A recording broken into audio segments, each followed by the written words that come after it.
President Biden has described white supremacy as a poison running through the body of American politics.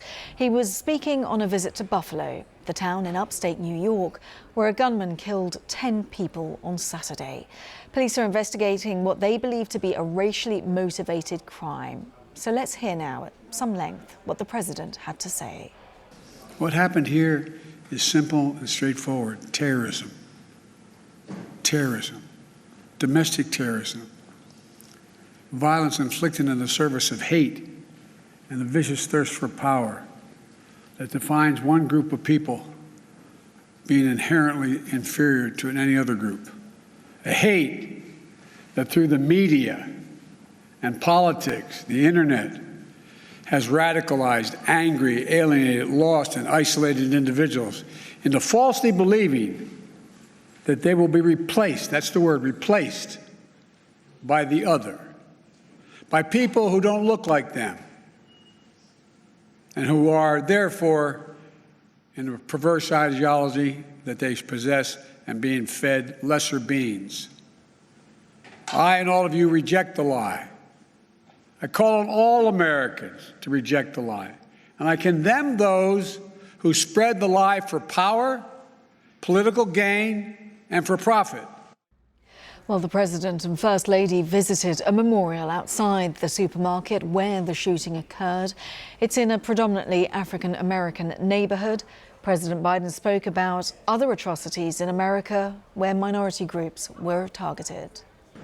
Look, we've seen the mass shootings in Charleston, South Carolina, El Paso, Texas, and Pittsburgh, last year in Atlanta, this week in Dallas, Texas, and now in Buffalo, New York.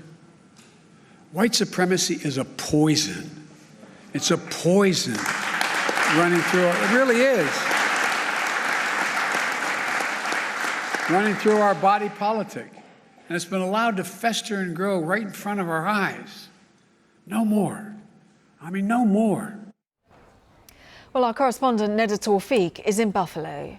Past administrations have been reluctant to call it that, to call this threat of extremism that's fermenting online, the fear of others, veterans, others who are isolated individuals being radicalized online and committing these attacks as domestic terrorists. So President Biden very clear on that point, and he was not so subtle in also really calling out some Republicans and right-wing media, not by name, but that was certainly the message he was given, the fact that he believes the right wing has been pushing out for, he says, for power and profit, this fearful ideology that tries to cast minorities and immigrants as others to be feared, trying to, as he said there, replace white Americans. So President Biden quite clear about what he thinks is the threat facing America right now. He says there's been no greater danger to the American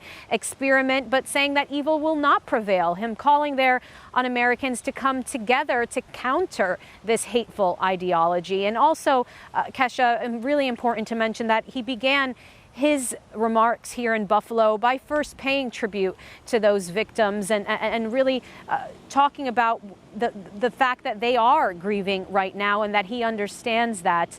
So it was a very powerful speech all around. A very powerful speech, and once again across the United States, we'll expect the issue of gun ownership to be raised because concerns had been raised about the gunman. Just last year, he underwent a mental health evaluation, yet he was able to buy a semi-automatic weapon. Yeah, and look, I'm hearing from everyone that I speak with that, you know, while they appreciate the condolences and the sympathy, that they do want to see action.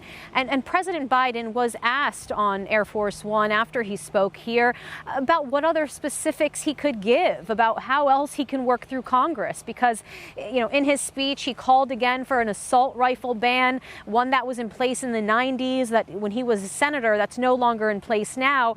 And he admitted that the divide divides in this country would make it difficult to get any new meaningful legislation passed through Congress. As president, he can only do so much through executive action. And we've seen this be an issue in the past with President Obama as well. So no doubt that this issue of gun control is going to continue to be a debate in this country. But a lot of pessimism in terms of thinking that Buffalo is going to change that debate or move it forward in any way.